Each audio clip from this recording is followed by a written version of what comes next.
Hi, I'm Scott Willison from the Confluence Fly Shop in Bellingham, Washington. It's fall here in the Pacific Northwest, and we have a lot of different species swimming our rivers right now. Everything from coho to fall steelhead to bull trout to some chum salmon. And so when we go out fishing, it's nice to have a fly that we can confidently fish that might appeal to all these different species. So going to tie one of my favorite flies. This is one we carry at the shop. Going to tie kind of a personal favorite variation of it, but we're going to tie a barbell egg-sucking leech. There's a lot of salmon have spawned already. Fish seem to key in on eggs or flies that feature an egg somewhere in the body, and so this is one you really can't go wrong with. Right now in my vise I've got a size 6 Gamakatsu S11 4L2H. It's a 4X long, 2X strong hook. Strong enough hook to handle larger fish. And typically the size I like to fish this fly in. Gonna go ahead and start some uni 6/0 thread in black. Now we'll just start it up at the head because we're going to tie in some eyes before we do anything else.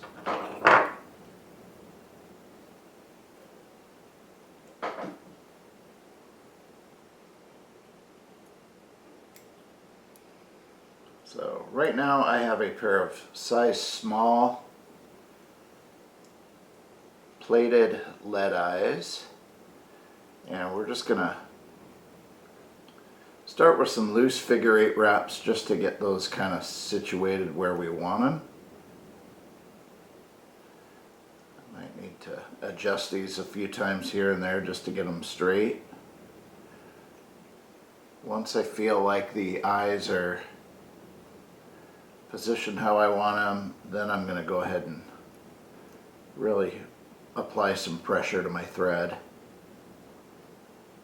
and get them locked into place.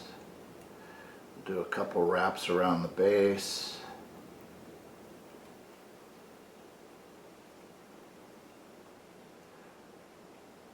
And with this being a little bit lighter thread, we're going to go ahead and add just a touch of super glue to ensure those eyes don't go anywhere on us.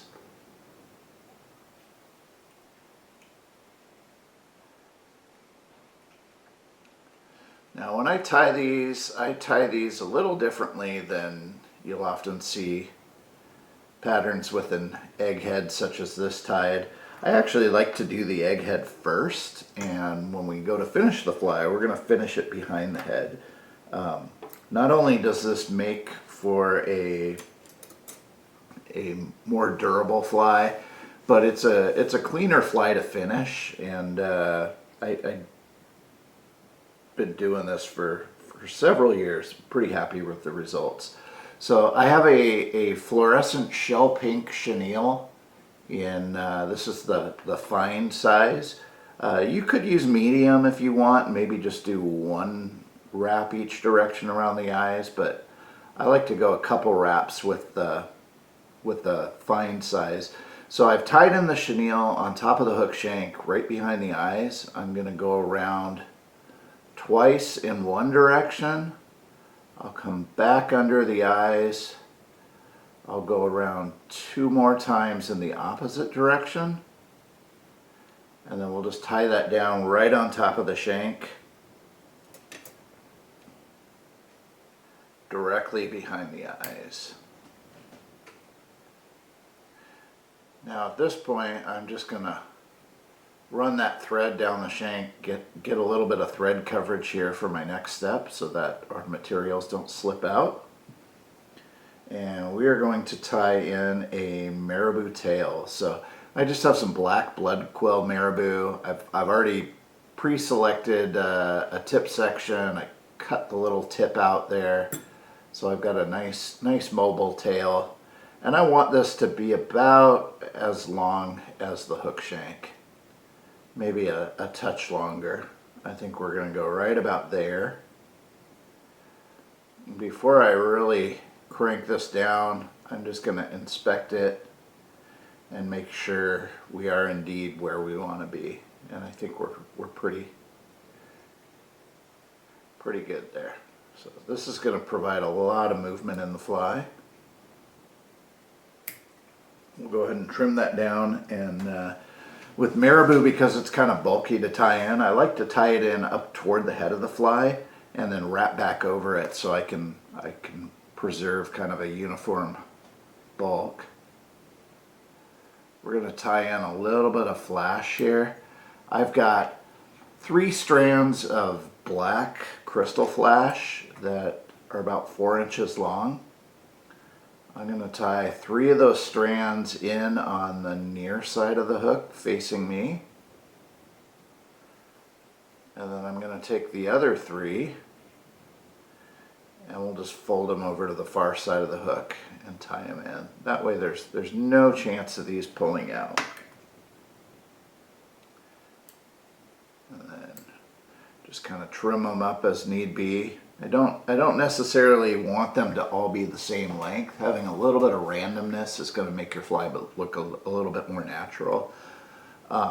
Next little step I'm going to do here is just take a wrap of thread or a couple wraps underneath the tail, and then I'm actually going to spiral that thread completely around the tail 2 or 3 times. It's kind of like you're prepping a parachute post on a dry fly.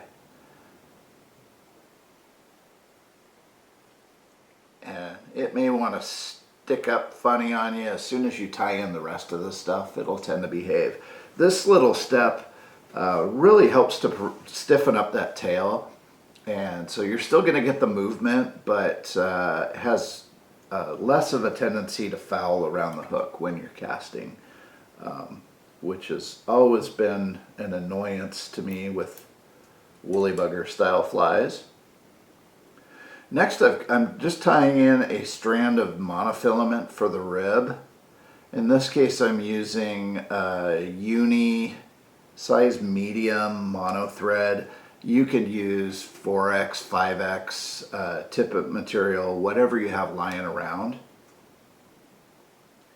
It all works good, but I like the mono ribs. They just reinforce this fly. You can't see it on there, but it's going to add a ton of durability. Next, for the body, we are going to tie in some speckled chenille. You can use the black pearl, you could use regular black chenille for this. We're going to jazz it up and use the Midnight Fire color of speckled chenille.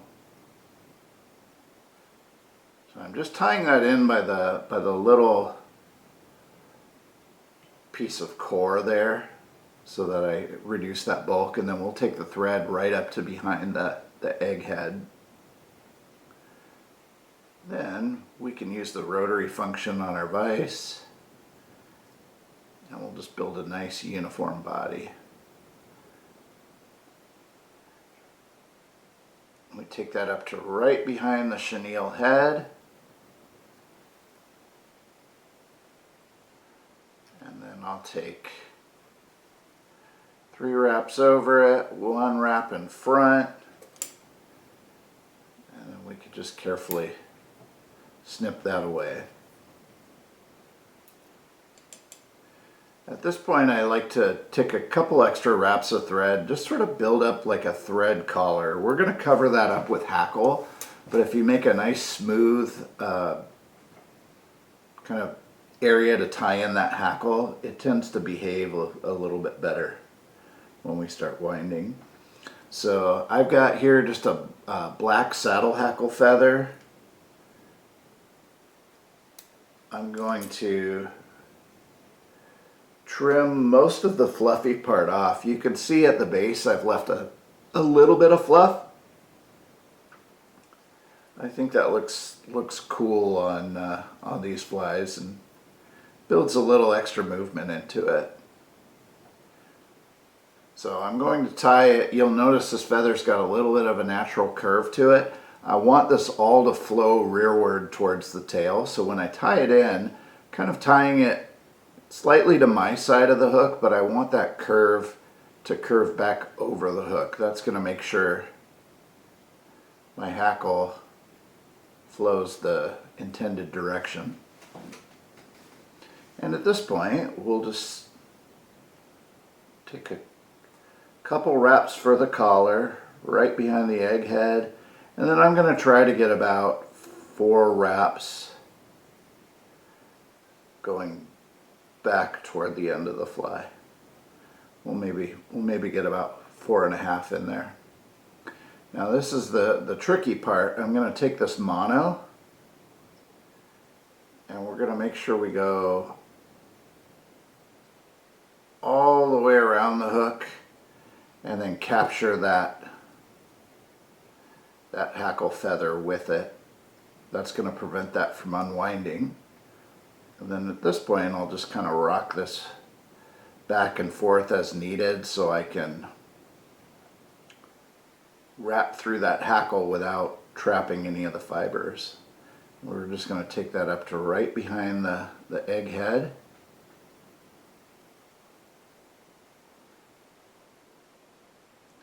And then we'll get a couple tight wraps over that.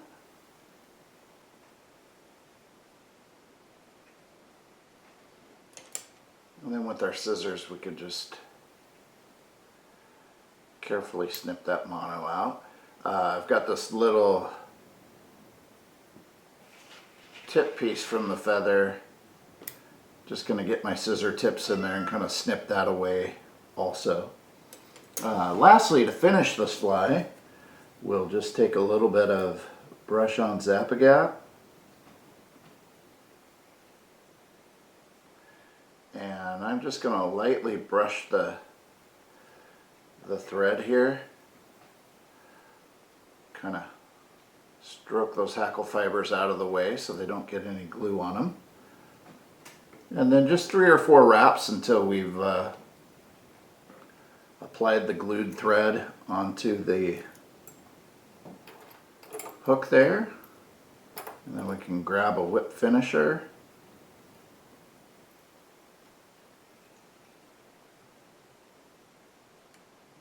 And just a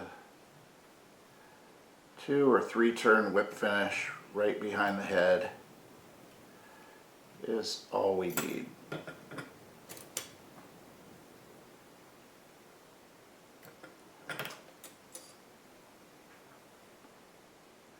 And then mostly that head is not even visible. We've got a nice clean fly. This is my favorite iteration of the egg sucking leech. It's got a little bit of weight, so it's going to kind of jig and move up and down in the water. Seems to be really appealing to all sorts of species of fish in our rivers right now. I tie this one in black. I'll tie it in olive. You can alter the color of the chenille, maybe use more of a fluorescent fire orange if you see fit, but black, olive, purple, and sometimes white are the key colors that I like to tie this in. But there you have it, the Barbell egg sucking leech.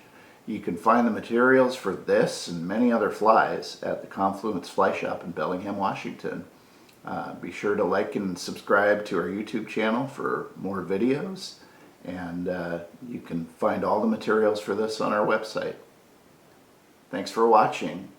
We will see you on the water or in the shop.